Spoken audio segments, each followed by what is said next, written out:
Do you stream on a Roku, Fire Stick, Android TV, or Apple TV? Now you can watch 6ABC 24/7 with the 6ABC Philadelphia streaming app. The big story on Acton. Search 6ABC Philadelphia and start streaming today. Hello, everyone, and welcome back to another week of Women to Watch. I'm Sue Rocco, and it's so great to be here, bringing you another show, a story, which actually this week is going to be very interesting because it's a show full of the arts. My guest happens to be an artist, and so is Sherry's guest that will be coming up at the end of the show. So in just a few minutes, I'm going to be talking to Jane Golden. Jane is the executive director and founder of Mural Arts Philadelphia. And later in the show, you'll hear from Sherry, our Lifestyle Watch contributor, and she's going to be with Anaya Lockwood. Anaya is a composer and an artist from New Zealand who's currently living in Montana. So that's going to be a great segment as well. As always, for information on the show, to see who's coming up and learn all about the lineup and anything we have going on outside of the show, feel free to visit womentowatch.net. That's women, the number 2, watch.net, N-E-T. So now I'm very excited and honored to welcome Jane Golden. Jane, welcome to the show. Hi. How are you? I'm so happy to be here. Oh, it's great to have you. And I know that you're traveling. You're in Oregon. So yes. What's it like there today? It is absolutely beautiful. It's 60 degrees, brilliant blue sky, no humidity. Very so nice. It's a nice break from Philly. It is. It is. I think we're in another heat wave, but it's okay. It's summertime. It's my favorite time. Yeah. I was reading your background, and one of the things that struck me was the fact that you grew up in Margate, New Jersey, which to me, when I meet people who grew up at what I call the seashore, because it's a place we always vacationed, I'm so fascinated to know what that was like to be near a beach and in a town that feels more like vacation than home. It was lovely. It was really just such a dream to grow up there. This is before Margate is what it is today. It's changed a lot. It's become busier. Then it was, there were the beautiful beach homes, and there were still sand dunes in Longport. Every Saturday we would ride our bikes down to Longport. We'd stop at a little deli for lunch. I walked on the beach almost year round. It was something, I have to say, very special. We were like a full beach family. We sailed, we surfed, we did like everything. Our house was 50 feet from the beach, which was great. Wow. And I think that I grew up with this appreciation for nature because of just looking out my window and seeing the ocean. Yeah. Tell me about the winters, because when I, get down there in the wintertime, it's very quiet. So as a kid, how did you spend your time then? Well, it's interesting because I think growing up then was different, and you went outside and you played, and our playground was the beach. And so I loved the winter beach. I actually did. And I liked it when the Philadelphians went away. We were like, phew, goodbye to them. Which is so funny that I live in Philly now, because I was like, oh, those Philadelphians. But it was, it's sort of a challenge to our imagination to really make things up and enjoy ourselves. But I also, in the summers, I either went to Camp by the Sea, the day camp, or I went, my parents belonged to the Traymore Hotel Pool Club.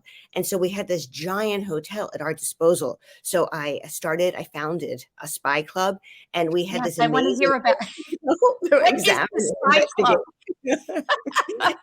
When I started Mural Arts, my brother said, "You started the spy club again," which I thought was so funny. And then we were always on the boardwalk, and I remember the Miss Americas and the Democratic Convention, and I always had my little autograph book, and I was always like taking pictures, getting autographs. So it was fun. It sounds idyllic. And I know that your mom was an artist herself. She was a watercolorist. Did she spend time doing pieces of the surroundings and the ocean and the dunes, or what was her specialty? She did. She was always going to Ocean City. She loved going to Cape May to paint. She was really a wonderful watercolor painter. She was also a businesswoman, and she eventually went into business with my father. But she loved to paint, and she painted almost till a few years before she passed away. Okay. And how about your school? Where did you go to high school? I went to Atlantic City High School. I went Okay. to Eugene Thai School for grade school, and then Atlantic City High School, which was just an overwhelming experience because I'd gone to this little grade school and suddenly I'm at a school with like 3,000 people. And it Wow. was an interesting, it was a very diverse high school. It was completely a different experience. And I remember the first few weeks being just thrown off by the size, and it was so Mm. cramped, and people were different than myself. And I remember saying to my father, I don't want to go here. And he said, this is the world and you have to deal with it. Oh, And wow. I'm always grateful for his advice to me because I think it helped make me who I am today. That Yeah. he Do you encouraged me not just to run, but to hang in there. Yeah. Would you consider yourself an introvert when you were younger? Yes, I was Sometimes there's definitely an that perception of artists that they prefer to be alone and do, be creating. Yeah, I always think of myself as an introvert extrovert. I'm extroverted at work, but I really like being like smaller groups, being by myself. So I have that introverted side.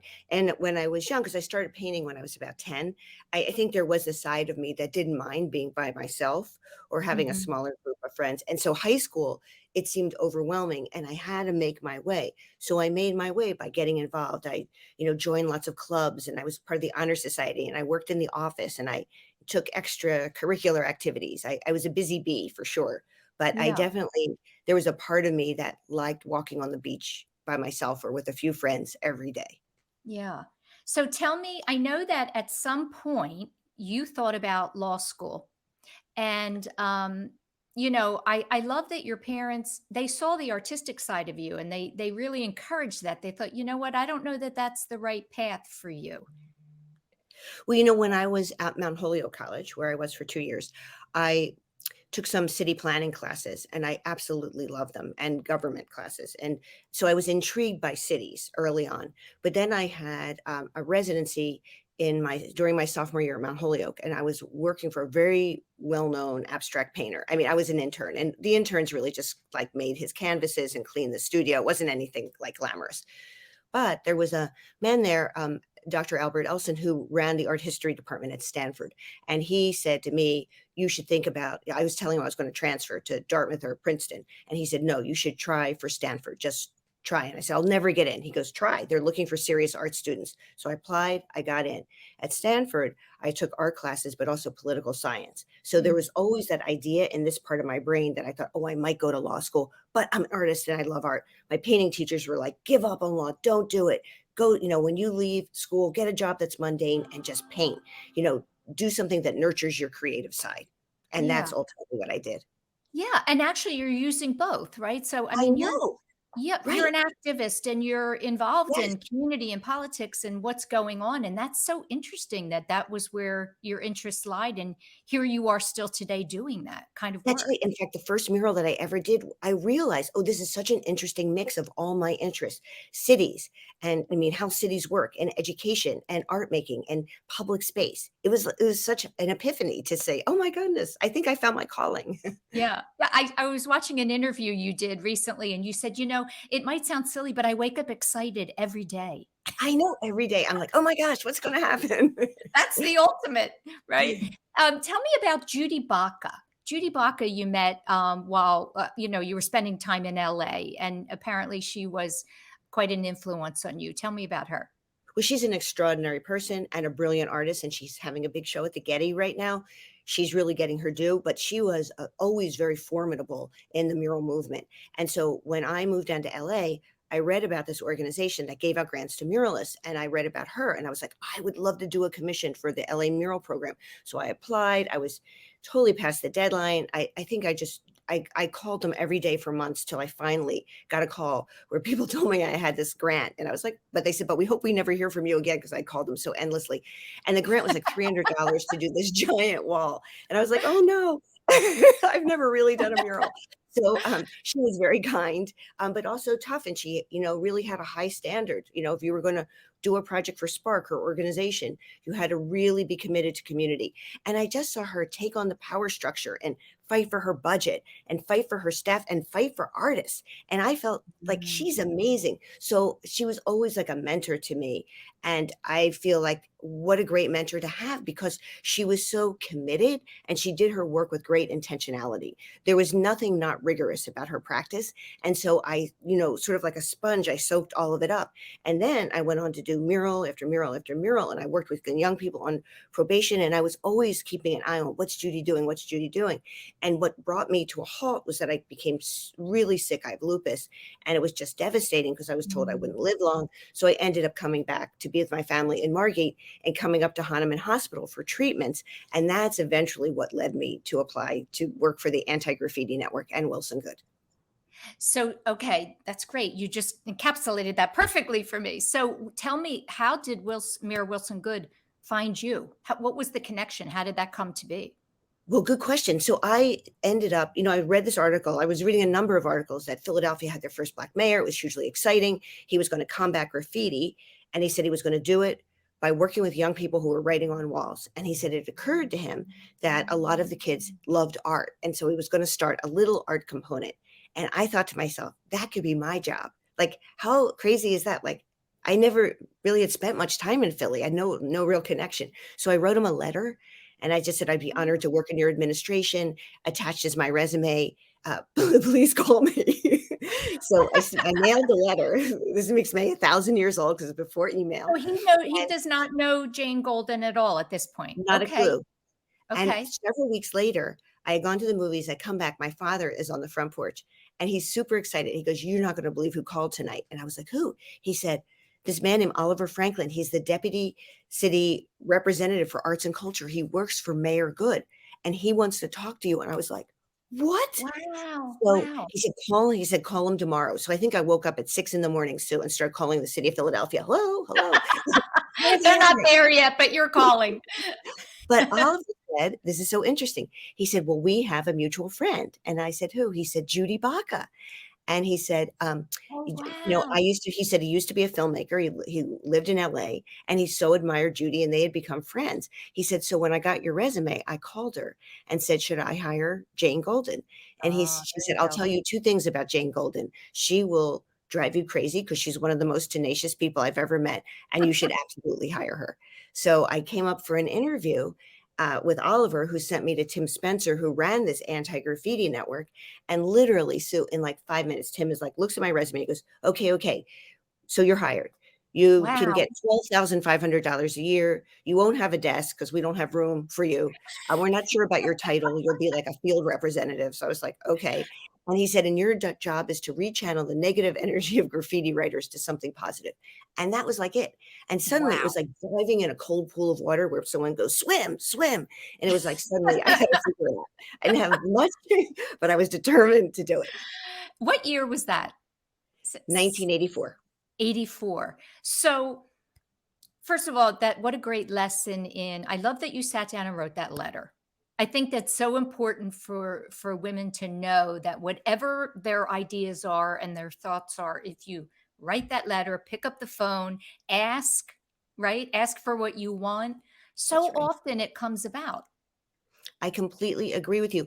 And I think sometimes we have to believe in things before they're real. Life is really a Yes. journey of faith. And we just have to, if that's what's in our heart, we should just move forward. And I Yeah. always say to people, and never take no for an answer. Go left, go right, go around, do what you have to do to get there. Yeah, absolutely. So what was the first thing you did to reach out to these kids in the city who were secretly, artists, but not channeling it in the right way? How did you find them? Well, I felt sort of like an anthropologist because graffiti has its own culture. And I realized there were these graffiti gangs, groups, clubs out to bomb the Bronx Bombers, high class lunatics. They had a number of names, and the West Philly Bombers. So I can't believe I even remember it now, but I do. And so I felt like, well, I've got to understand why kids are writing on walls in order to make any change. And I didn't want to be punitive, because I knew I could see from some of the graffiti pieces that there was talent out there. Mm. So my former boss, Tim Spencer, he gave me an assistant, this young man, he used to write Tran, Anthony Jones. And Tran was sort of an amazing young man. And he and I bonded. And he said, I'm going to introduce you to the big name graffiti writers. So we would go around and we would get out. The city gave me an undercover police car that was dented. And when you beeped the horn, the trunk flew open. It was completely mysterious. But we had this car and these kids would say, are you a cop? I'd be like, no, I'm an artist. And they'd be go, okay. And we had these books I'm a with spy. I'm a spy artist. my spy club. And we had paint in the trunk, and we were starting to do murals everywhere. And what Wilson Good did that was so smart is we had a big budget, so we could hire kids. They first came in, they first had to take a pledge where they swore they'd never write on walls for the rest of their life. We knew that wasn't exactly true, but it was a start. Then they had to do scrub time, do some cleaning. Then they were eligible for employment, very part-time at first, but they could work up to full-time. So we started this whole mural operation all throughout the city. Plus, we would start at so many community centers and the Philadelphia Museum of Art offering painting, drawing, mural making, you name it, printmaking. And I realized that for so many kids, because they would show me their black books once they started to trust me, there were these amazing drawings. They'd been drawing from comic books since they were young. So they had an intuitive sense of design and color and anatomy as if they'd gone to art school, but they had not. They also loved abstract expressionism. So I realized we have something in common. First of all, they're great wall hunters. They don't mind heights. They don't mind the weather. They're working outside all the time anyway, doing their graffiti. And the big one was that they loved art. So I said to them, I said, listen, I will make a deal to you. I will take you to the Museum of Modern Art. We will go to the Philly Museum. I will introduce you to artists. We can do murals. You can't, Wilson Good had a rule, no spray paint. I said, but you're all good at that. Learn all these other things so you can be strong and life won't push you around. I said, and you can get paid to paint, something artists across America want. And eventually, many of them signed up for this program, and art became a lifeline for them. It was uncanny over and over and over again. Change doesn't happen overnight. It's very incremental, but you could see it. And at the same time, the change that was happening individually was happening in communities around the city as we started to deliver art as a city service. It was awesome. Wow. So fun for you. That must have been so fun. Tell me when I think of these kids, what's a commonality you saw in speaking and getting to know them? Was there something that they all shared, a trait, a belief, aside from the artistic gift? Well, I think that they all were hungry to learn. I mean, that's what I thought was really interesting. So kids, now there were some young people who would not sign up for anti-graffiti. There were some of them, and one person I worked with much later in life, when he became a little older, he wouldn't work with us, but he'd come around and climb on the scaffolding and show me the images he was doing. And I was like, you're super talented. He goes, yeah, but I'm not signing up for anti-graffiti. And so when he would see if somebody from my office was coming up the street, he'd go, oh, I have to go. Like it was the police. And I'd be like, okay, bye. But the other kids, they felt like something drew them to the art component of anti-graffiti because it was easy, because it was sort of like a cat and mouse game with the people at anti-graffiti and the graffiti writers, right? So they were like, they sort of wanted in, but they wanted a distance. So the young people that made their way to us wanted to learn, loved art, and they were really looking for opportunities. And they also felt, for many of them, they were looking for a family. And I want to say that, I can't say this enough, that anti-graffiti became a home for young people. We were definitely, I developed very deep and lasting connections with the young people that I worked with. Yeah, that's so wonderful. Listen, we're going to go into our first break. And when we come back, I want to talk about the work that you're doing, what's happening today, and a little bit more about, that component of these kids looking for a place to call home. Stay with us. If you're listening on 1210, you'll hear our watch team, and we'll be back with Jane Golden, Executive Director and founder of Mural Arts Philadelphia.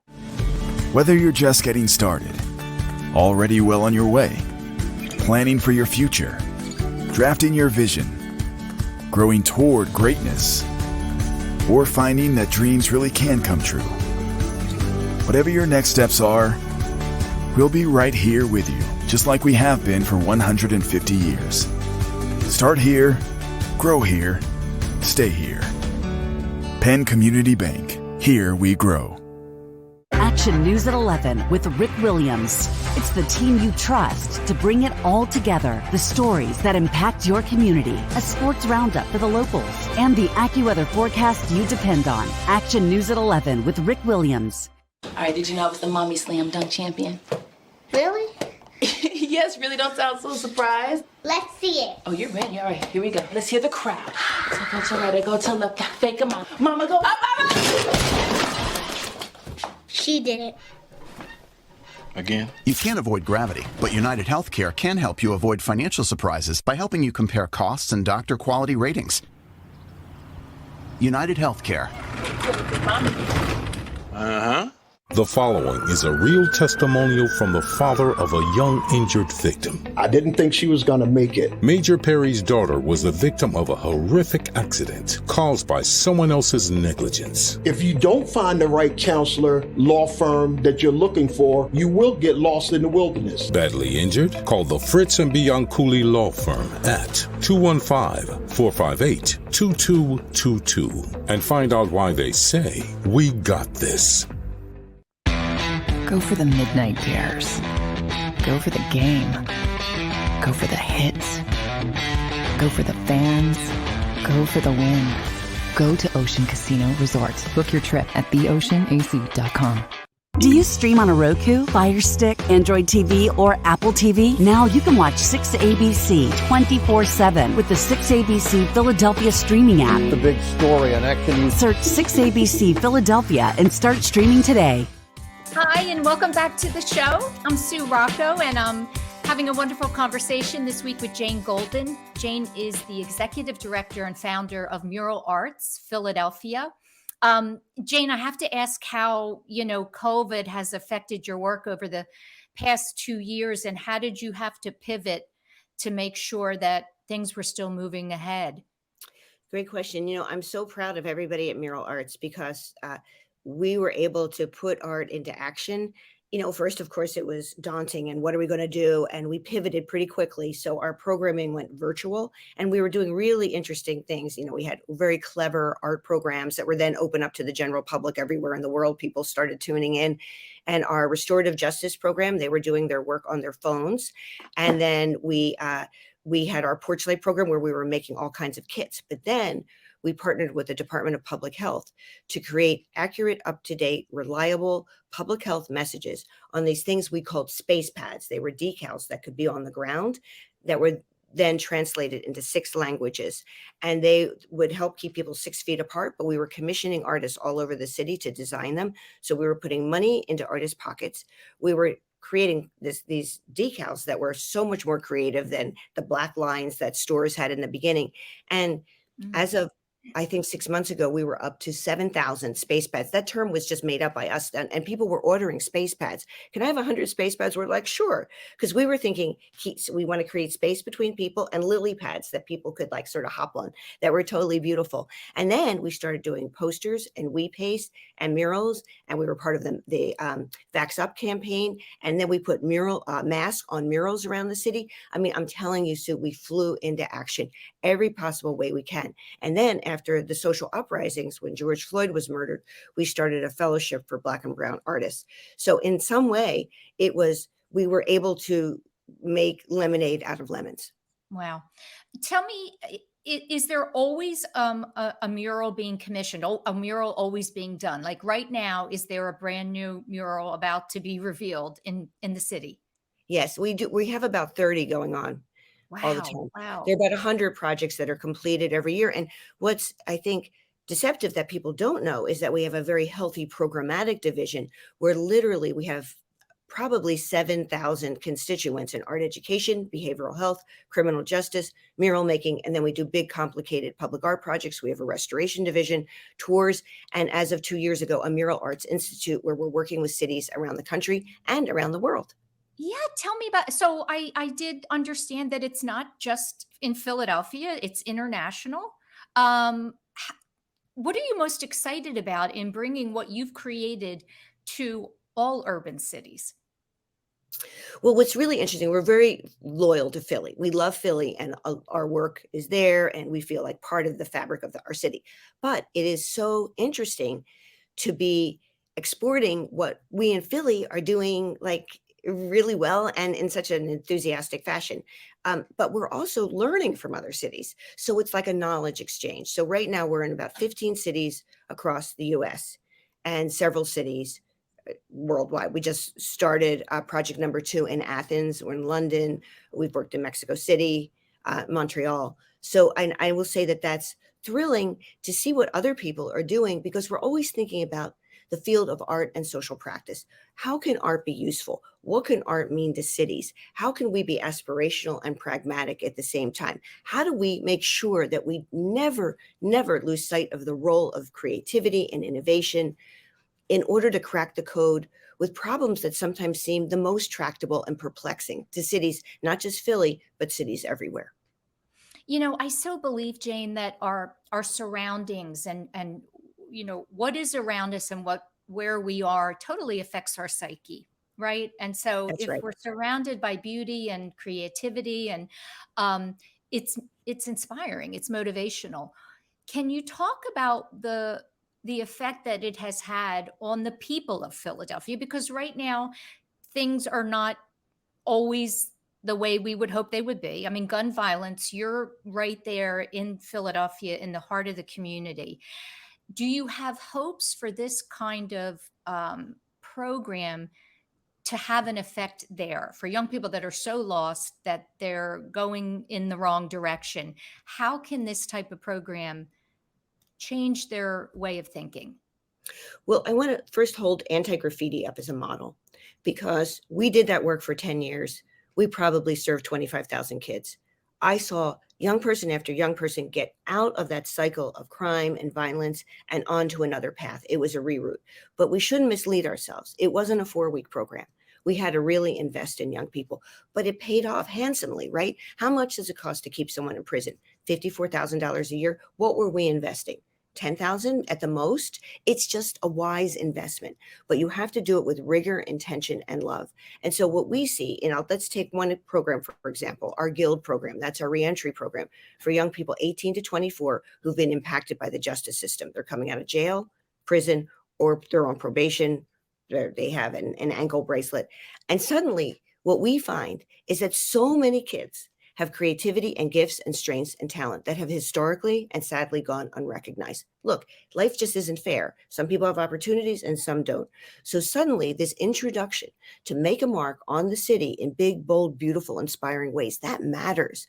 When kids say to me, when their family members, when their friends ask them, where are you working? At Mural Arts. And that people say, oh, did you do the Dr. J mural? Like they say everyone's face lights up when they say Mural Arts, because suddenly they're connected to the 4,200 murals around the city that they see. And you're right. If you impact the environment, you impact people's lives. So we're impacting individual lives. And at the same time, it's like a mirror image. We're impacting the built environment of the city, but young people are part of that change. So they feel they're part of something important, something that's making a tangible, concrete difference. They're getting paid. We have all kinds of trainings. We have a certificate program. So they're learning everything from, how you build scaffolding to getting lifts certified, to leadership skills, to technology, all of that. So they work with us. And then we have a jobs developer on staff and a social worker. So we're looking at it holistically. And then we try to move them onto a positive path. Now, I will say we have an 8% recidivism rate. What does that mean? It means that young people are not getting in trouble for the most part again. So what does that say? It says that there are a lot of young people who are yearning, they're looking for something. And if we can do a reroute, remember, when Wilson Good put $6 million city dollars on the table, and most of it went to employ young people. So I'm all about sort of a New Deal project that would take our young people, put them to work, and try on transformational change in our cities. And I'm always hopeful for our city. I love our city. And I see this when I see young people, or I'm working, even when we work at the prison, the men out there, some of them are lifers. We're like, I can't give up on people. They've already been judged by a court of law. We don't need to do that. But what we can do is provide them with opportunities. So when they're talking to their kids, their nephews, their nieces, their message is, this might be my life that I'm behind bars. It does not have to be yours. It is liberating. And so I'm like, we work in Kensington. We work with people struggling with deep trauma. And over again, we see the healing results of art. But even more than that, we see people subtle, do a shift in how their lives are unfolding. So here's what I want to ask you are you working with the grown-ups, the adults and the grown-ups that are failing the children, perhaps, we have a lot of programs and we're doing a lot of things for the young people that have experienced trauma and have not gotten, the support and the love that they should have. So what kinds of things are available to their parents who perhaps had the same upbringing and they're failing their own children? Well, one thing we have been working on this with this one program that was started inside the prison, the state prison, called Fathers and Children Together, where we work with the dads and help build bonds with the children. And we do that around art making activities, along with having a social worker there inside the visiting room. We've extended the age of one of our guild programs, so we're working with people up to their early 30s because of that, because so many of them are parents. And so what does that mean? And how do we impact them so that they can feel better about their own lives and therefore provide something more substantive to their children?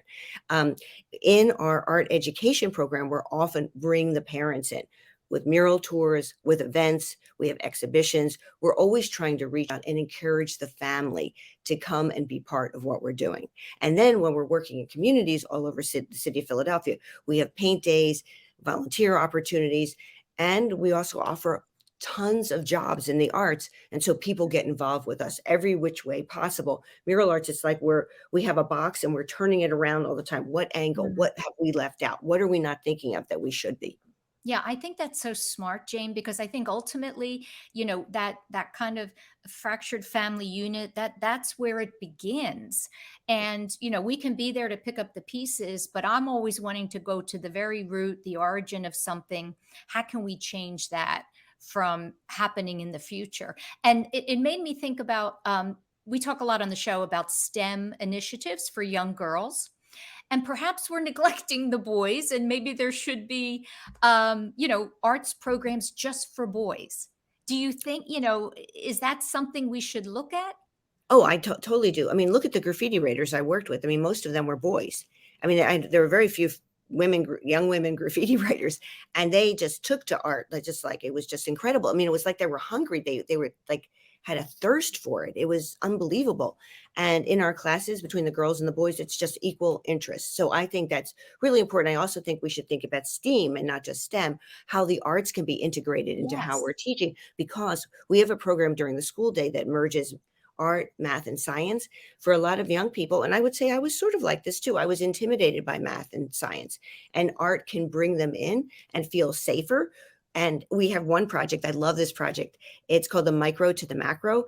And if you walk around the McMichael School in Mantua, you learn all about particles. You learn about the solar system. We actually had kids watching documentaries about physics. It was unbelievable. In a school where there was minimal sort of science going on. And I mean, it's kids responding to science. But so it was like, what? This is fantastic. And so we then worked at South Philly High and did a big project on climate change. And if you go look at the outside of the school, it's beautiful. So the art represents the learning that's going on. And we have teaching artists who they themselves were intimidated by math and science. And so they're great.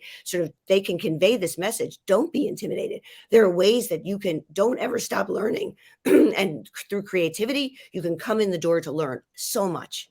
Yeah. My daughter's artistic. And I remember her coming home from school when she was feeling that sense of, the science and math kids are all so smart, and I'm an artist. And her teacher said something like, if it wasn't for artists, we wouldn't have anything. Look around your surroundings, your world. Everything is created. Everything is artistic.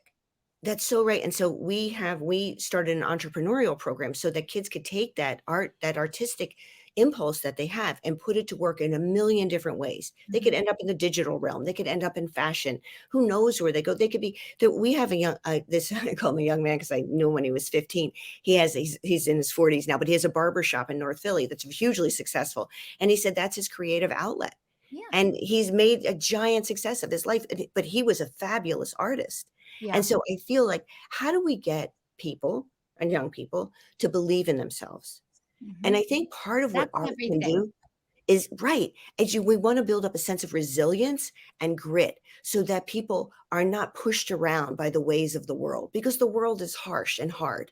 And so how do we get them to say, you know what? I am someone. I count. Are you still an adjunct professor at Penn? Yes, and I love it. I teach in the fall and the spring. I co-teach with Shira Walensky, who's a fabulous muralist and teaching artist. And it's almost like how you use art to understand the city. And we have our students talk to city council, to commissioners, to great leaders of nonprofit organizations in our city, activists, organizers. Oh, I would have loved a class like that when I was in college. Tell me what you've learned from your students. Because, as older people, we're always saying, oh, God, kids today. Every generation says that. How do you see the people that you're working with today different in a positive way from the generation before? Because talk about resilience. They've had to come through COVID and out to the other side. Well, I just love our students. I think they're fabulous. And we recruit some of them to work at Mural Arts, which is always wonderful. But I would say they all have something in common. They care about cities. And that's what draws them to us. And they're very interested in politics and government and the role that art has. And I would say even people and we have a wide variety of students. We have, could be biology, it could be math, it could be Wharton. We have some urban studies students, probably a little more than the others, but still it's a mix. But there's something that really draws them. They want to get to understand how a city ticks. And they could go to Phillips, they could do that. They could take classes there quite easily. But I hear over and over again, because it's a popular class, we always have a waiting list, that people find it sort of a fascinating notion. They love the murals. They'll say, well, I saw some murals. I haven't spent a lot of time in Philly, but I read about the class and I'm really curious, and I'm curious about cities. And it gives me hope, Sue, because I find that their curiosity and their sense of empathy and wanting to understand issues is pretty profound. And I think it gives me hope for the future, looking at the world through the eyes of my students. Yeah. Tell me, we just have a few minutes left. If there's a woman watching and listening to you, you really had a dream and followed it and you're living it. And I think there's women that are kind of stuck with that lack of belief in themselves, and they do have an idea that they want to bring forward because it will be impactful. What could you say for words of encouragement to them? Well, I would say I never could have believed where I was. I never would have imagined this for myself. I think I would have, if you had talked to me back then, sort of after LA, I would have said, I'm eventually going to law school. In fact, and when Anti-Graffiti closed down, I did apply and got into law school. My brother, who's a lawyer, talked me out of it and encouraged me to talk to Governor Rendell, and who of course was mayor then. And thanks to Ed Rendell, he agreed to create the Mural Arts program, and we were transferred to the Department of Recreation. That was our start.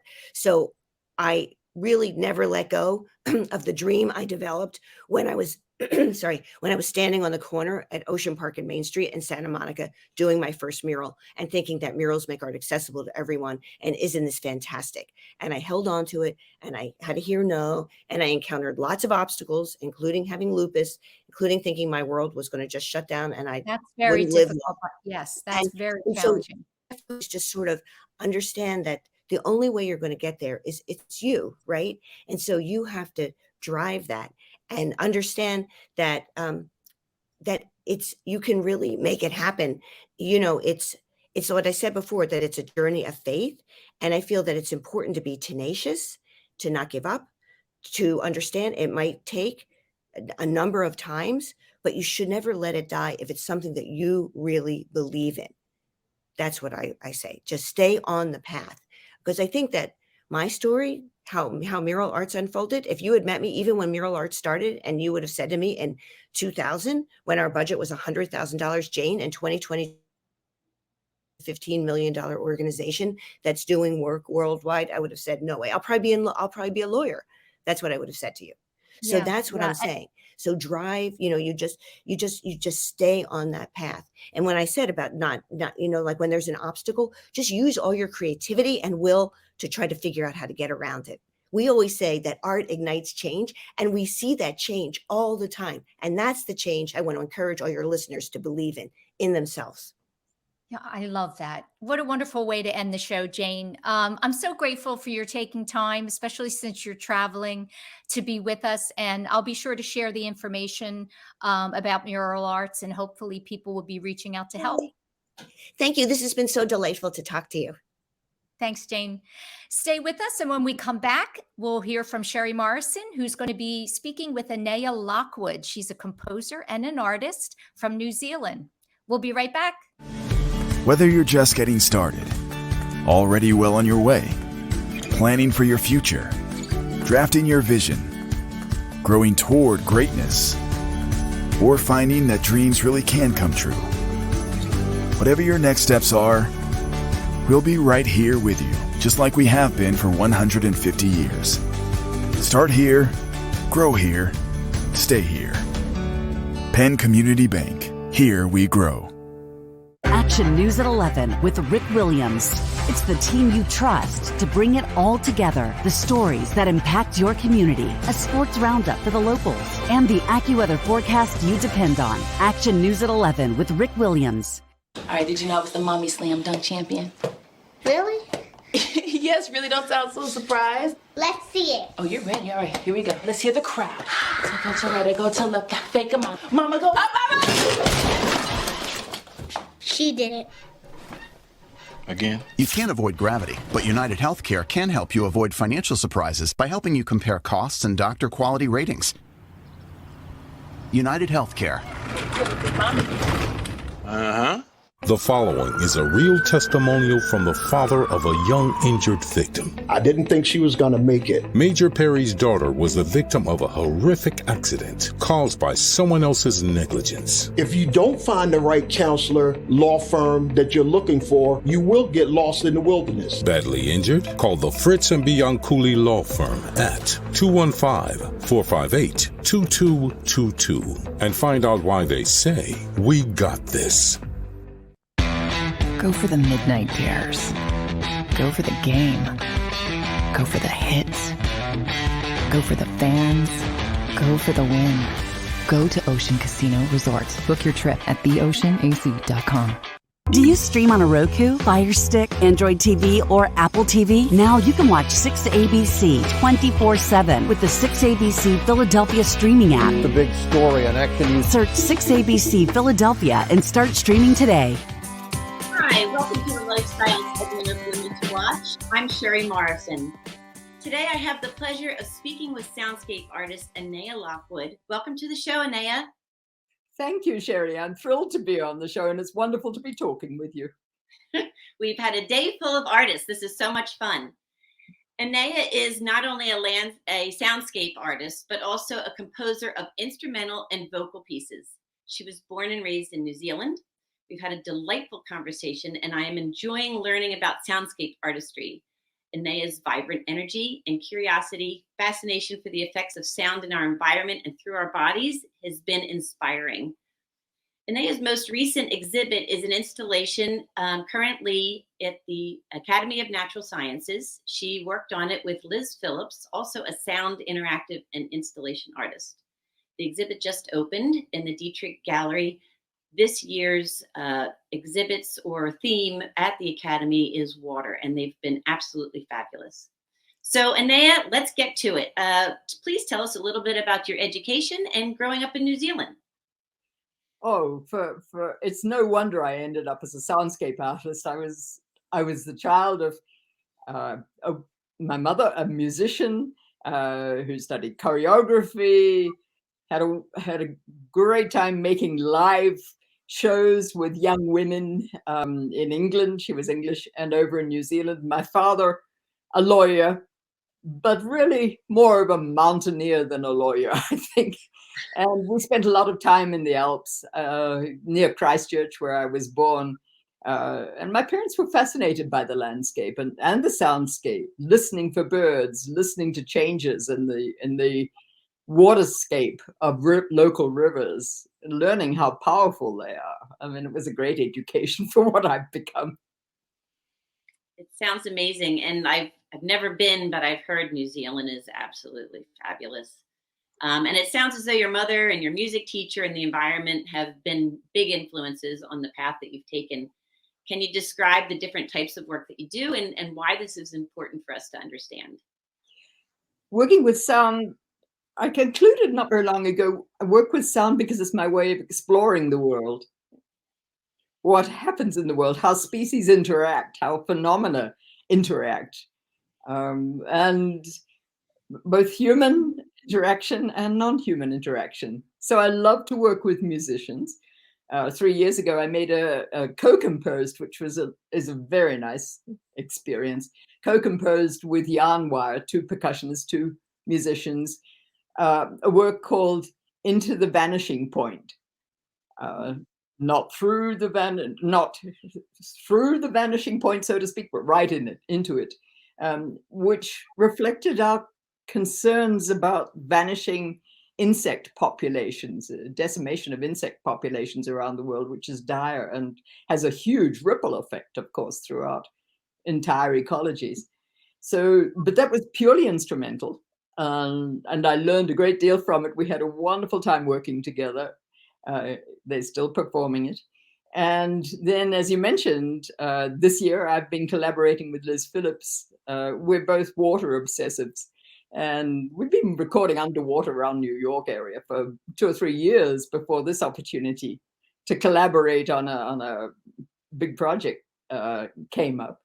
And we've been eavesdropping on the Schuylkill and its tributaries at the surface and underwater, and together created The River Feeds Back up in the Dietrich Gallery with the Academy of Natural Sciences and Drexel, who've been wonderful to collaborate with. Yeah, I've done a little work with them, and they really are a wonderful group. And the school is amazing what they do. So they're fortunate that the Academy is fortunate that Drexel has sponsored them like they do, and keep things moving and progressing. It's a wonderful, wonderful building that's been there forever, but it's slowly evolving. And with programs like this, it's fantastic. When I listen to your work, it's mesmerizing, it's transcendental. I understand how some of these different sounds and vibrations can affect all creatures in so many different ways. They're soothing, warning, motivational, so many different influences. Do you think that some of our culture has evolved through the sounds of nature?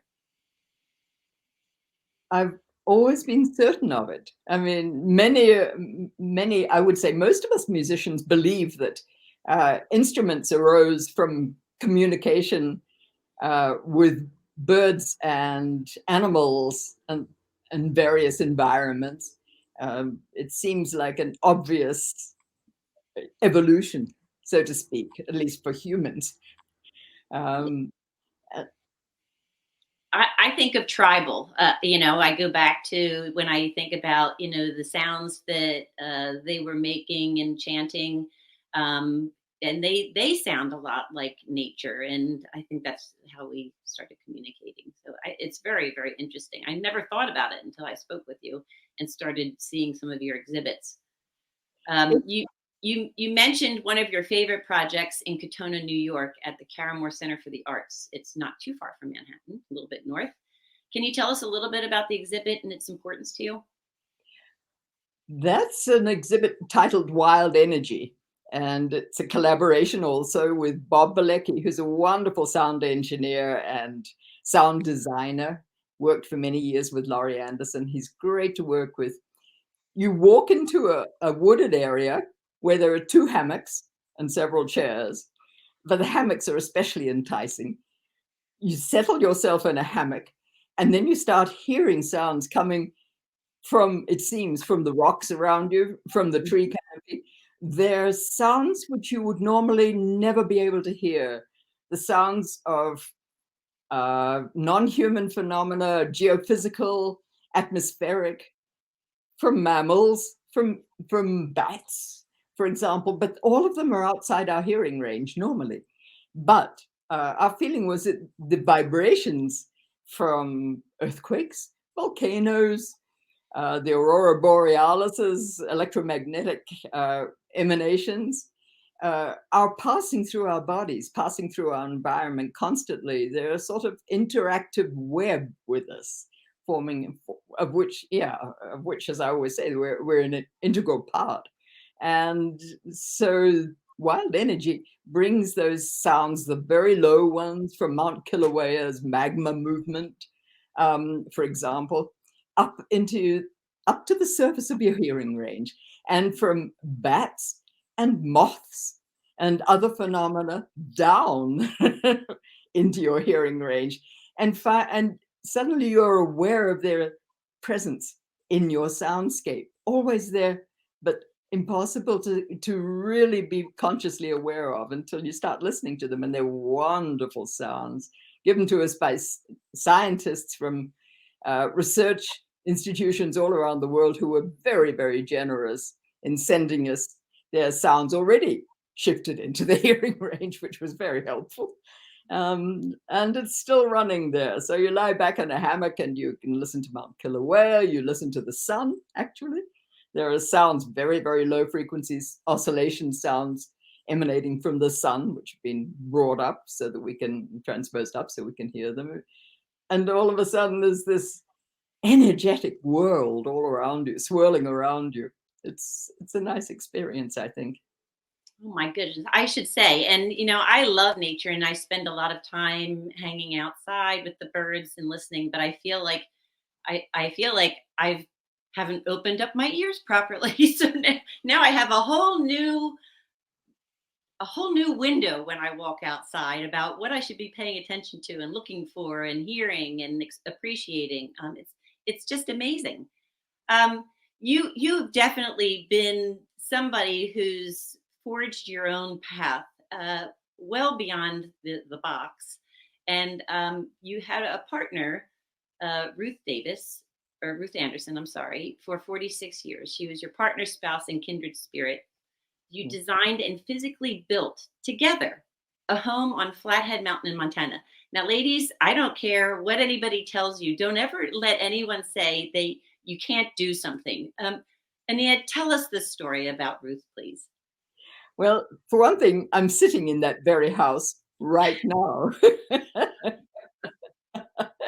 I bet it's fabulous. I love to be in it. We had a lot of fun building it, and every now and then we'd say to ourselves, why did we get involved in doing this? Yet another nail in crooked. But it was a great 14-year experience, actually, building the house every summer. Ruth got me to the United States. She totally changed my life in very material ways, as well as spiritual ways.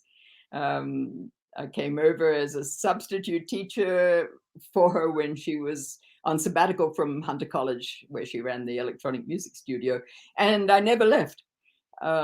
She's a beautiful composer with a focus on sound as a form of healing, which it had been for her after a bad accident, and which was an orientation we worked, so to speak, a focus that we maintained for much of our working lives. But building the house was a very special experience. Ruth would always say, we can do anything. So no experience. Oh, Ruth had messed around with hammers and nails before, and very effectively, but we had no idea of how to build a house. And a local cherry orchard owner, an older guy, said, well, I don't see why women can't do anything that men can do, which was just so we literally went to the local library and pulled out a book from the shelves, published in 1913, on how to build a house, and started from there. Oh, that's fantastic. I just love how your creations and your memories and how most of them are documented. You know, many of us accomplish some fairly monumental things in life and we don't have anything to show for them. So I think it's really neat. And I guess that's part of being an artist, is, you know, everything's documented and people can see what you're working on. So it's fantastic. Anaya, unfortunately, our time has flown by. We have all agreed, as the screen passes by here, that we could listen to you talk all day long. So thank you so much for joining us and sharing your stories. I really appreciate it. Thank you so much, Sherry. It's been a great pleasure. And may I make one suggestion? Sure. Of you going outside listening.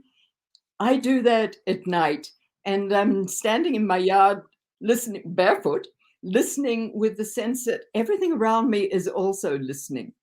So, I mean, from the worms underfoot to the cicadas in the trees, to the trees themselves. So I'm listening with rather than listening to. And it gives me such a feeling of deep integration with the entire environment. It reminds me that I'm deeply a part of that environment, as we all are. So listening. I love that. Thank you very much for that advice. Good advice. To learn more about Anea and where you can see her work, go to www.anealockwood. That's ANNEALOCKWOOD.com. And don't forget to check out the river feeds back at the Academy of Natural Sciences. Please join me next week when we meet the cosmetic artist and makeup guru, Becky Bowe. Sue will be right back after a short break to close out the show. Keep living your dreams, ladies. Whether you're just getting started, already well on your way, planning for your future, drafting your vision, growing toward greatness, or finding that dreams really can come true. Whatever your next steps are, we'll be right here with you, just like we have been for 150 years. Start here, grow here, stay here. Penn Community Bank. Here we grow. Action News at 11 with Rick Williams. It's the team you trust to bring it all together. The stories that impact your community, a sports roundup for the locals, and the AccuWeather forecast you depend on. Action News at 11 with Rick Williams. All right, did you know I was the mommy slam dunk champion? Really? Yes, really, don't sound so surprised. Let's see it. Oh, you're ready. All right, here we go. Let's hear the crowd. So go to right, go to left, fake 'em out. Mama, go up, mama! She did it. Again? You can't avoid gravity, but United Healthcare can help you avoid financial surprises by helping you compare costs and doctor quality ratings. United Healthcare. Uh-huh. The following is a real testimonial from the father of a young injured victim. I didn't think she was going to make it. Major Perry's daughter was the victim of a horrific accident caused by someone else's negligence. If you don't find the right counselor, law firm that you're looking for, you will get lost in the wilderness. Badly injured? Call the Fritz and Bianculli Law Firm at 215-458-2222 and find out why they say, "We got this." Go for the midnight dares. Go for the game. Go for the hits. Go for the fans. Go for the win. Go to Ocean Casino Resort. Book your trip at theoceanac.com.